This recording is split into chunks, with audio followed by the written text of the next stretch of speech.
آپ اکیلے اپنی چارپائی پہ بستر کے اندر منہ دے کے بھی درد سے کہیں گے نا معاف کر دے تو وہ تو مہربانی بڑا ہے۔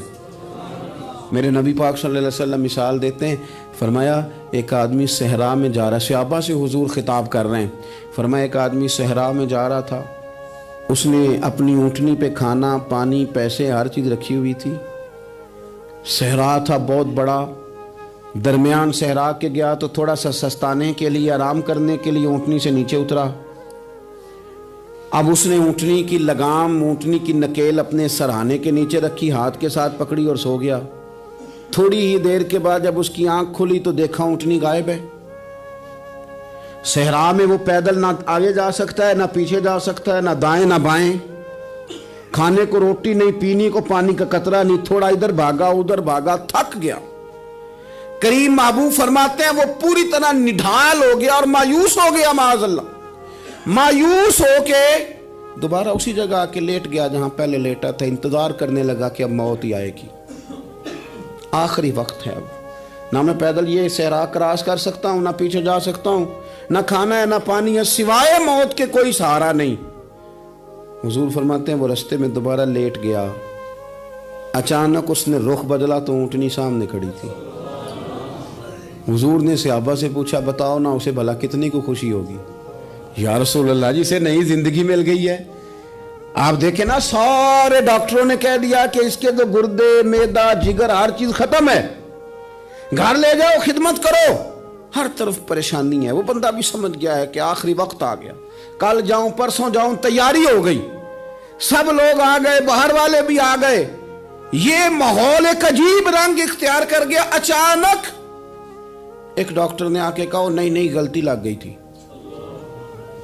مجھے بتائیے انداز کیا ہوتا ہے؟ بغیر دوائی کے بندہ اٹھ کے کھڑا نہیں ہو جاتا، او میں تو بچ گیا ہوں۔ نبی پاک صلی اللہ علیہ وسلم فرمانے لگے اس کی اونٹنی مل گئی، بتاؤ بھلا اسے کتنی خوشی ہوگی؟ یا رسول اللہ وہ تو دوبارہ دنیا میں آ گیا۔ حضور فرمانے لگے اسے کچھ بھی خوشی نہیں ہوئی۔ جب کوئی رب کا گناہگار بندہ آ کے توبہ کرتا ہے، رب کو اس سے کئی گنا زیادہ خوشی ہوتی ہے۔ میرا بندہ آ گیا ہے، میرا بندہ آ گیا ہے، میرے گھر آ گیا۔ اس نے آنسو بہائے ہیں، اس نے کہا اللہ میں تیرا ہی ہوں، تیرا ہی رزق کھاتا ہوں، تیری ہی زمین پہ رہتا ہوں، تیرے نام سے میری سانسیں چلتی ہیں۔ وہ آ گیا۔ فرمایا اس اونٹنی والے سے زیادہ رب کو خوشی ہوتی ہے جب گناہگار آ کے توبہ کرتا ہے۔ گناہگاروں کے آنسو اس کی بارگاہ میں بڑے مقبول ہیں، لیکن ہم رسم ادا کرتے ہیں، توبہ نہیں کرتے۔ ہم اپنے آپ کے ساتھ دھوکہ کرتے ہیں، جھوٹ بولتے ہیں۔ اللہ تبارک و تعالی اپنے بندوں کے حق میں رحمت والے فیصلے کرتا ہے، درگزر والا معاملہ فرماتا ہے۔ جگہ جگہ قرآن مجید میں اللہ تعالیٰ نے اپنے بندوں پر رحمت کرنے کا ذکر فرمایا ہے۔ ان اللہ یغفر الذنوب جمیعا، فرمایا بے شک رب تمہارے سارے ہی گناہ معاف فرما دے گا، تم نا امید نہ ہونا، وہ معاف کر دے گا تمہیں۔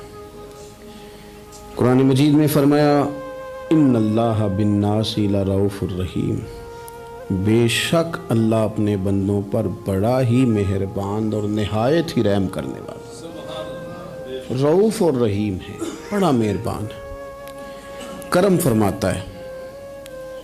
اللہ تعالیٰ اپنے بندوں سے بڑا جلد راضی ہو جاتا ہے۔ ماں پیار کرتی ہے اپنے بچے سے، لیکن وہ ناراض بھی ہو جاتی ہے بعض چیزوں پہ، بعض معاملات اس کا دل بھی دکھاتے ہیں، بعض جگہ وہ رو کے یہ بھی کہتی ہے کہ تو نے میری محبت کا کوئی نتیجہ نہیں مجھے دیا، میری ساری کمائی تو نے ضائع کر دی۔ والد بہت ساری جگہوں پہ ناراض ہوتا ہے، شکوہ کرتا ہے، کہتا ہے میری بیماریوں کی، پریشانیوں کی، بڑھاپے کی، کمزوریوں کا سبب بیٹے تو ہی بن گیا، یہ ساری تکلیفیں تو ٹھیک ہو جائیں تو میری شاید عمر بھی بڑھ جائے، صحت بھی ٹھیک ہو جائے، میں زیادہ دیر جوان رہ سکوں۔ ناراض ہوتے ہیں ماں باپ۔ اسی طرح ماں باپ راضی بھی ہو جاتے ہیں، وہ بڑی جلدی راضی ہو جاتے ہیں۔ میں اکثر کہتا ہوں کہ والد کو راضی کرنے میں 5-7 منٹ لگ جاتے ہیں، اماں تو 1.5-2 منٹ میں راضی ہو جاتی ہے۔ ابا جی کو 5-7 منٹ لگتے ہیں، کئی دفعہ کہنا پڑتا ہے، کوئی دلائل دینے پڑتے ہیں، لیکن والدہ کے لیے تو کچھ بھی نہیں، آپ نیرا جا کے پیروں میں بیٹھ ہی جائیں، کچھ بھی نہ کریں، آپ پورا روئیں نہ رونے والا منہ ہی بن جائے تو اماں تو نرم ہی نرم ہے، جس وقت جو مرضی آپ کرا لیں ہو گیا۔ اللہ تبارک و تعالی بلا مثال و بلا تشبیہ سمجھانے کے لیے عرض کرتا ہوں، اللہ بھی بعض معاملات میں اپنے بندوں سے ناراض ہو جاتا ہے۔ وہ کہتا ہے میں تکبر کرنے والوں کو پسند نہیں کرتا، وہ کہتا ہے فسادی پسند نہیں ہے، وہ فرماتا ہے کہ راہوں میں کجی کرنے والے پسند نہیں ہیں، وہ فرماتا ہے کہ بدعہدیاں کرو گے تو میں صبح قیامت تم سے سوالات کروں گا۔ اللہ تبارک و تعالیٰ بہت ساری چیزوں کو ناپسند کرتا ہے، ناراض ہو جاتا ہے۔ بلکہ نبی پاک صلی اللہ تعالیٰ علیہ وسلم نے فرمایا تم بات کرتے کرتے کوئی ایسا جملہ بول دیتے ہو کہ رب اتنا ناراض ہوتا ہے کہ تمہیں پتہ بھی نہیں ہوتا، تمہارے لیے جہنم کا فیصلہ کر دیتا ہے۔ اس لیے پہلے تولو پھر بولو، خود اپنے لفظوں کی تو تم پہرے داری کرو نا کہ میں کیا کہہ رہا ہوں۔ اور حضور یہ بھی فرماتے ہیں کہ اس کا دوسرا پہلو بھی ہے، بعض اوقات تم بات کرتے ایسا جملہ کہتے ہو وہ اتنا راضی ہوتا ہے کہ تمہارے لیے جنت کا فیصلہ فرما دیتا ہے۔ ان کاموں کی طرف بڑے جن سے اللہ راضی ہوتا ہے۔ میرے نبی پاک صلی اللہ تعالیٰ علیہ وآلہ وسلم نے ارشاد فرمایا، بعض احادیث میں لفظ یہ ہیں کہ اللہ اپنے بندوں کو دیکھ کے مسکراتا ہے جو اس کی شان کے لائق ہے۔ جس ترتیب سے ہم مسکراتے ہیں، جس ترتیب سے ہم روتے ہیں، جس ترتیب سے ہم کسی بات کا اظہار تشکر کرتے ہیں، خدا ان باتوں سے پاک ہے۔ اب بہت ساری حدیثوں میں آیا کہ وہ مسکراتا ہے، تو کیا مطلب ہے مسکرانے کا؟ تو علماء تفسیر نے لکھا ہے مسکرانے کا مطلب یہ ہے کہ وہ بڑا ہی راضی ہوتا ہے اپنے بندے سے، بڑا راضی ہوتا ہے، یہ مطلب ہے۔ ایک تو مسکرانے کا مطلب یہ کہ وہ بڑا راضی ہو گیا، وہ مسکرا دیا اپنے بندے پہ۔ اور ایک اس کا معنی خود نبی پاک صلی اللہ تعالیٰ علیہ وسلم نے بیان فرمایا۔ مسند امام احمد بن حنبل میں حدیث ہے، حضور سید عالم علیہ السلام سے صحابہ نے پوچھا یا رسول اللہ شہید تو بڑے لوگ ہوتے ہیں، شہیدوں میں افضل کون ہے؟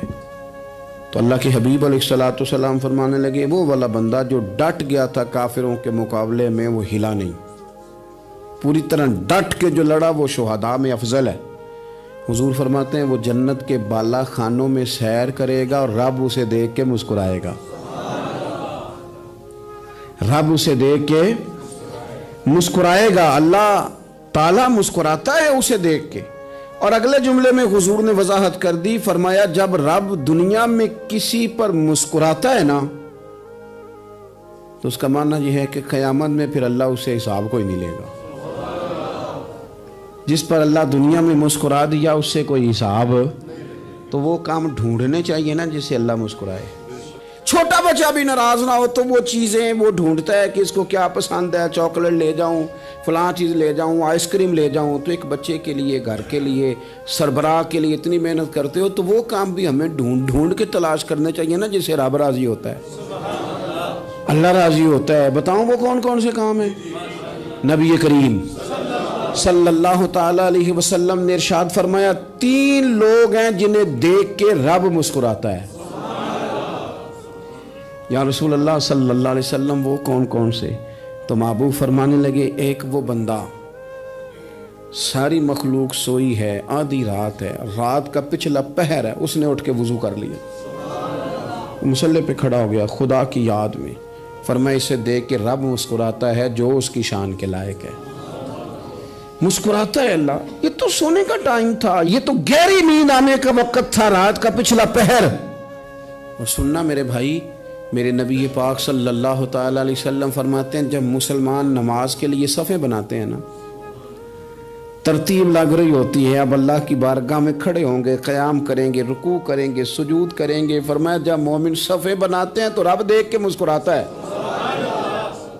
مسکراتا ہے۔ کمال ہو گئے عروج بندگی کا، جب بندے کو دیکھ کے رب مسکرائے، خدا بندے سے خود پوچھے بتا تیری رضا کیا ہے، مسکراتا ہے۔ اور میرے نبی پاک علیہ السلام فرماتے ہیں جب مجاہد جہاد کے لیے صفیں سیدھی کرتے ہیں، آج تو یہ رب کے نام پہ مرنے ہی آ گئے، یہ صفوں میں کھڑے ہوں گے، ترتیب سے لڑیں گے، ترتیب سے گلا کاٹیں گے کافروں کا یا شہادت لیں گے۔ فرمایا جب جہاد کے لوگ صفیں بناتے ہیں تو رب انہیں دیکھ کے مسکراتا ہے۔ کتنے نصیبوں والا وہ بندہ ہے جسے دیکھ کے مسکرا دیا. او یار کبھی تیرا بیٹا تیرے سامنے مسکرائے نا چھوٹا تو تیرا دل باغ باغ ہو جاتا ہے. تیری ماں بیمار کسی ایک دن صحیح طرح ہنس پڑے تو طبیعت خوش ہو جاتی. مجھے بتاؤ نا جس کا رب بھی اسے دیکھ کے ہنس پڑے جو اس کی شان کے لائق ہے. کیا اس بندے کے نصیبیں ہیں, کیا اس کے مقدر ہیں. آپ اس مقام پر اپنے آپ کو لائیں. اب دیکھیں نا یہ حدیث آپ نے سن لی, اب ہم نے نا اس طرح صفحے نہیں بنانے جس طرح ساری دنیا, اب ذرا صفحے بھی شوق سے بنائیں گے. آپ ذرا تھوڑا سا شوق پیدا کریں گے, بھئی یہ تو میں وہ کام کرنے لگا ہوں جسے دیکھ کے رب مسکراتا ہے. نبی پاک صلی اللہ علیہ وسلم نے فرمایا جب کوئی بندہ توبہ کرتا ہے نا,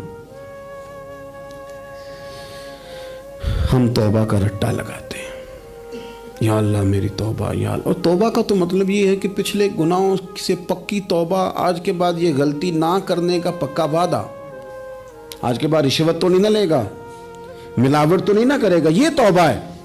اور اگر سارے کام اسی طرح کرنے تو پھر یہ توبہ کا رٹا ہے, جتنا مرضی لگاؤ. حضرت علی بن ربیعہ رضی اللہ تعالیٰ عنہ فرماتے ہیں میں مولا علی کے ساتھ تھا, مقام حرہ کی طرف جا رہے تھے, حضرت علی نے ہاتھ اٹھا کے دعا مانگی ہماری تعلیم کے لیے, ورنہ حضرت علی ہم صحابہ کو محفوظ عن الخطا تو مانتے ہیں نا. ہاتھ اٹھا کے کہا اے اللہ ہمارے گناہ بخش دے, تیرے علاوہ کوئی معاف کرنے والا نہیں. اور پھر حضرت علی آسمان کی طرف دیکھا اور دیکھ کے نا حضرت علی بن ربیعہ کو تو مسکرائے. حضرت علی بن ربیعہ کہنے لگے حضور مسکرائے کیوں ہو؟ فرمانے لگے ایک دن میں حضور کے ساتھ اسی طرح آیا تھا, اسی طرح حضور نے دعا فرمائی تھی ہماری تعلیم کے لیے, اور پھر حضور مجھے دیکھ کے مسکرائے تھے اور فرمایا جب کوئی بندہ رب کی بارگاہ میں اس طرح استغفار کرتا ہے تو رب مسکراتا ہے, اور مسکرا کے فرماتا دیکھ لو میرے بندوں کو پتا ہے کہ میرے علاوہ معاف کرنے والا کوئی نہیں. انہیں پتا ہے, تم اس کی بارگاہ میں رجوع تو لاؤ, آؤ تو صحیح دو آنسو لے کر. اقبال کہتے ہیں کہ موتی سمجھ کے شان کریمی نے چن لیا, قطرے دو گرے میرے ار کے انفعال کے. دو میں نے آنسو بہائے تھے تو اس کے کرم نے تو موتی سمجھ کے چن لیے. سنو نا حضور اس استغفار کو اللہ کو یار رات کو توبہ کر کے سونا چاہیے ہمیں. کچھ غلطیاں ہم کرنا نہیں چاہتے پر ہم سے ہو جاتی ہیں, کچھ دل ہم توڑنا نہیں چاہتے پر وہ ٹوٹ جاتے ہیں, ہماری مجبوری ہوتی ہے ٹوٹ جاتے ہیں. رات کو اس کی بارگاہ میں ہاتھ باندھ کے کشکول طلب دراز کر کے خوب استغفار پڑھنا چاہیے کہ مالک بندے ہیں نا کیا کریں, خدا را خیال کریں, دنیا روٹتی ہے تو روٹ جائے, رب رسول ناراض نہ ہونے پائیں, اس کا خیال کریں. حضور فرماتے ہیں وہ مسکراتا ہے, اسے خوشی ہوتی ہے جب کوئی اس کا بندہ اس کی طرف رجوع کرتا ہے. میرے عزیزو رسول پاک صلی اللہ تعالی علیہ وسلم نے ان لوگوں کے تذکرے کیے جنہیں دیکھ کے رب مسکراتا ہے. نبی پاک صاحب الالاق صلی اللہ تعالی علیہ وسلم فرماتے ہیں, مسند امام احمد بن حنبل دیکھیے, فرمایا رب اس وقت بڑا ہی مسکرائے گا جب قاتل بھی جنت میں جائے گا, مقتول بھی جنت میں جائے گا. یا رسول اللہ مقتول تو گیا, یہ قاتل کیسے چلا گیا؟ حضور فرماتے ہیں جائے گا, اور جائے گا اور رب مسکرائے گا جو اس کی شان کے لائق ہے. یا رسول اللہ کس طرح؟ تو نبی پاک صلی اللہ علیہ وسلم فرمانے لگے اس نے ایک مومن کو قتل کیا تھا, وہ شہید ہو کے جنت میں چلا گیا. اب اللہ نے بعد میں اسے توبہ کی توفیق دے دی. پہلے اس نے کلمہ پڑھا, پھر یہ میدان میں اترا, کافروں سے لڑا, یہ شہید ہوا, رب نے اسے بھی جنت دے دی. قاتل بھی جنت میں, مقتول بھی جنت میں. اور بات اتنی انوکھی ہے کہ رب دیکھ کے مسکرا رہا ہے جو اس کی شان کے لائق ہے. ہم جلدی میں ہیں, ہم انتظار نہیں کر رہے کہ شاید توبہ کر جائے, ہم انتظار نہیں کر رہے. لیکن میرے عزیز اتنی جلدی نہ کریں. سوچوں کا صاف ہونا, ذہنوں کا پاک ہونا, اور لوگوں کے بارے میں گمان کا اچھا ہونا. آپ کسی نفسیات کے ڈاکٹر کے پاس چلے جائیں, اسے کہیں ٹینشن بڑی ہے, میں ان کے مضامین پڑھتا رہتا ہوں, وہ سب سے پہلا سبق آپ کو یہ پڑھائیں گے کہ اچھا سوچا کریں. اچھا سوچنے سے بندہ تندرست رہتا ہے. کس سے بندہ تندرست رہتا ہے؟ ہیں جی واقعی رسول کائنات سرور دو عالم صلی اللہ تعالی علیہ وسلم فرماتے ہیں کہ اللہ مسکراتا ہے. سنو, نبی پاک صلی اللہ علیہ وسلم کے پاس مہمان آ گیا, بخاری مسلم ہے.